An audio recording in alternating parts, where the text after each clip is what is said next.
The man rode forward to the carriage in the middle of the group and slowed down. At that moment, the curtain of the carriage was lifted by a slender hand, revealing half of the man's face. There are more and more refugees outside. Do they want to go to Wanzhou too? The person who spoke was none other than Huang Song's strategist, Qing Jing. He was sitting upright in the carriage with a bamboo scroll filled with small characters on his lap. After traveling for dozens of days, he looked a lot thinner, and there were bruises under his eyes. I've asked. They're all refugees who want to go to Wanzhou. Qing Jing lowered his eyelids and said softly, Is that so? As he said this, he lowered the curtain to block out the dazzling orange sunlight outside. Qing Jing had been ordered by Huang Song to personally negotiate with Wanzhou about the ownership of the only son of the Wulong County chief of Haozhou. If Huang Song wanted to unify Haozhou, he needed a good reason. If he could control the orphan of the Wulong County chief of Haozhou, he could naturally send troops in the name of recovering his deceased father's inheritance. This was also one of Qing Jing's reasons for coming. Originally, this mission should have been Feng Ju's. After all, Feng Ju and Feng Jin were biological brothers, and it was easier to negotiate with biological brothers. However, in order to avoid arousing suspicion, Qing Jing took over Feng Ju's mission in the end. After all, Feng Ju was also the third son of the Feng family's favored wife. If the forces in Wanzhou suspected that they had sent Feng Ju to negotiate on the surface, but secretly had him contact the Feng family, that would be terrible. In order to avoid arousing suspicion, they had to substitute Qing Jing at the last minute. After leaving Huang Song's territory, the world outside was desolate. There was no sound of chickens and dogs barking at each other. When they reached the border of Wanzhou, they could see groups of refugees from time to time. Qing Jing was meticulous and thoughtful.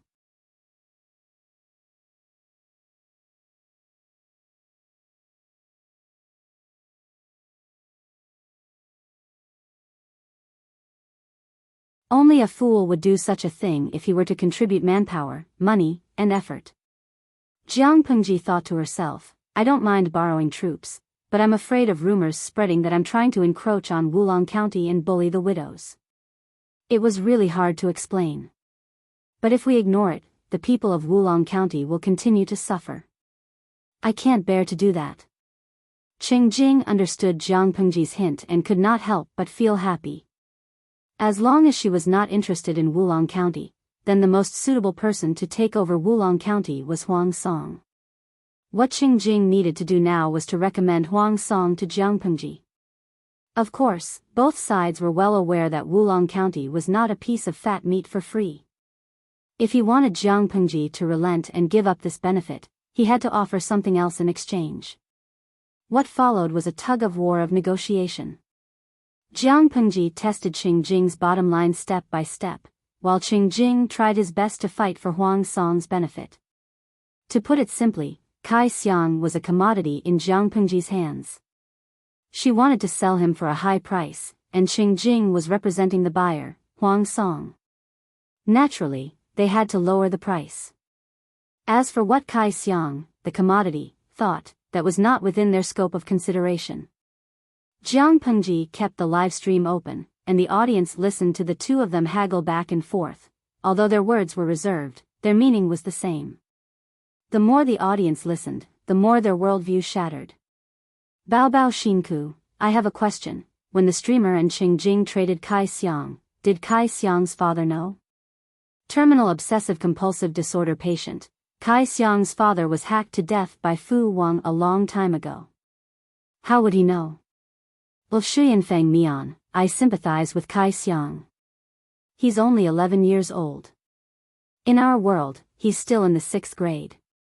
But considering the streamer's world background, 11 years old is already a sensible age. If you want to blame someone, you can only blame Kai Xiang for being born in the wrong era and being born in the wrong body. He has no ability, no one to rely on, and can only be at the mercy of others without any ability to resist. Zenmodo, the previous poster is too emotional. Things aren't that bad. Huang Song just wants to use Kai Xiang as a puppet to legitimately take over Wulong County.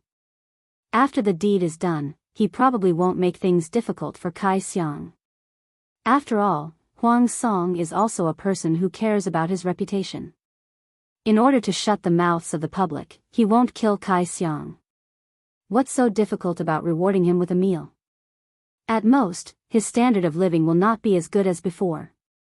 Zhoucua Gongshou, I'll give the previous poster a like. You've spoken my mind.